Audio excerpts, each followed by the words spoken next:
There are a lot of parallels to be drawn, but there are differences. Another party on the right being the main one. The other one is we have a 24-hour media that is very voracious. It wants to be fed. Kemi doesn't like the media. She doesn't like doing interviews particularly, and she's got to change that. And she knows that. I mean, I've had this conversation with her.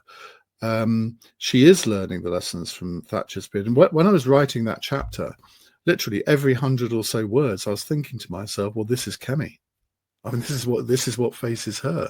Not just, I mean, she faces a parliamentary party and a voluntary party that, okay, she won the vote in the voluntary party, but there are already sort of nervous voices. In the parliamentary party, she didn't win the majority of the votes because of the system of voting that they had. PR, Mathew, disaster. And I know that.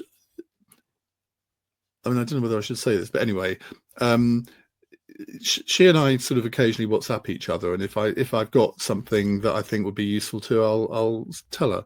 Anyway, she sent me a screenshot the other day, and I think it must be from Charles Moore's book, and it was a chapter called "The Leader," and she had sort of circled a passage on a page in this book, and just said, "This is my life."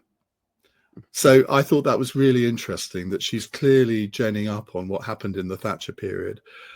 And I sent her a quote. This is just before she won the contest. I said, look, this is a brilliant quote from Thatcher in 1968, where she said, and bear in mind that she wasn't even she was shadow cabinet minister in 1968, first speech to the party conference. And she said, we don't want just support from voters. We want their enthusiasm too. And I thought that just sums everything up. If you've got their hearts as well as their minds, and you can really energize people. And that's what happened with me. I remember in the early 1980s when I became a party activist and would do this slogging around the streets delivering leaflets because I was enthused by Margaret Thatcher. Well, I can't imagine Keir Starmer enthusing Labour supporters. To be honest, Mathew, I hate to say this, I can't imagine Ed Davey doing that either. But I can imagine Kemi Badenoch doing that if she's given the time to do it.